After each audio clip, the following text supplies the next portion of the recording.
غسل تو کرے گا تو جسم پاک ہوگا نا. اور اگلی بات کہہ رہے ہیں چونکہ اس نے جرم کسی غیر مسلم کے ساتھ کیا ہے، اب وہ کہتے ہیں نہا بھی لے تب بھی پاک نہیں ہوگا. نہیں پاک جو ہے نا جسمانی طور پر وہ تو ہو جائے گا کہ نماز پڑھنے کے قابل ہو جائے گا، مسجد میں جانے کے رہ گئی کہ اللہ کے ہاں جو چھوٹ جائے اس کے لیے توبہ درکار ہے، معافیاں مانگے، اس گناہ سے باز آئے، اللہ کے سامنے شرمندہ ہو. مگر جسم کو پاک کرنے کے لیے تو طہارت کرنی پڑے گی نا، غسل تو کرنا پڑے گا.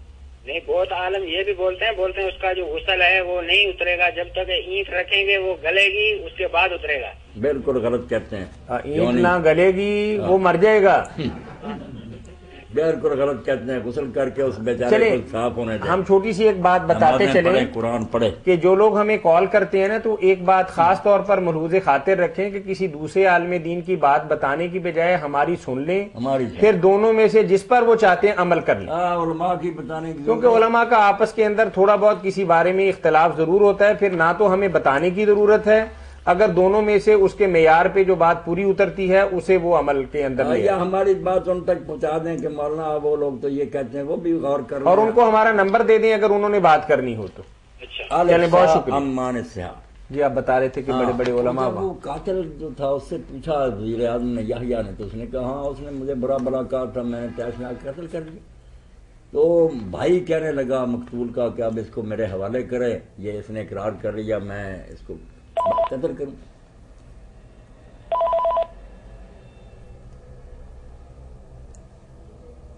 جی بہت عجیب قصہ ہے. امام ابن جوزی نے بیان کیا کہ ہم مجلس میں تھے، وزیر اعظم نے کہا کہ اس آدمی کو چھوڑ دو، کوئی اس سے کے ساتھ نہیں گیا. بھائی نے کہا کہ وہ مان رہا، تو انہوں نے کہا کہ کتنے میں بیچتے اس کو؟ اس نے کہا اتنے سونا میں دینار دوں گا، اتنے پیسے آپ مجھے دے دیں. میں نے آپ کو دے دیا. تو وزیر اعظم نے جتنے پیسے اس نے مانگے اس کے حوالے کر دیے. وہ 600 دینار اس زمانے کا پاؤنڈ، اور اس آدمی سے کہا کہ تم بیٹھے رہو، قاتل سے تو نے نہیں جانا. وہ بیٹھا رہا، اور اس کو بعد میں وزیر اعظم نے 50 دینار دیے. یہ ایک واقعہ سنا رہا، آپ بھی سن رہے ہیں، حیرانی ہوگی کہ ایسے لوگ بھی دنیا میں ہوئے. 50 دینار اس قاتل کو دیے، 600 ان کو دیا. اور لوگوں نے جب کہا کہ آپ نے اس شخص کے ساتھ ایسا اچھا سلوک کیا حالانکہ اس نے اتنا برا کام کیا، قتل کیا، تو وزیر اعظم نے کہا کہ تم میں سے کسی کو پتا ہے کہ میری دائیں آنکھ جو ہے وہ اس سے میں اندھا ہوں، مجھے دکھائی نہیں دیتا. کسی کو علم نہیں تھا، بظاہر ٹھیک. کیا جانتے ہو کہ میری دائیں آنکھ جو اندھی؟ انہوں نے کہا نہیں، معاذ اللہ. تو انہوں نے فرمایا اللہ جانتا کہ میں اندھا ہوں، میری دائیں آنکھ کام نہیں کرتی.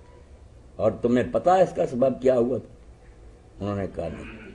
تو کہا یہی آدمی جس کو میں نے چھڑایا ہے اور جس کے ساتھ میں نے یہ احسان کیا ہے. میں جب غریب تھا، طالب علم تھا، تو اپنے گھر میں بیٹھا فقہ کی ایک کتاب پڑھ رہا تھا. اس کے پاس ٹوکرا تھا فروٹ کا، خریدا تھا اس نے. یہ میرے گھر میں آ گیا اور اس نے کہا میرا یہ سامان اٹھا اور گھر پہنچا. میں نے کہا بھائی میرا یہ کام نہیں، میں تو طالب علموں کو مزدور تلاش کر لو.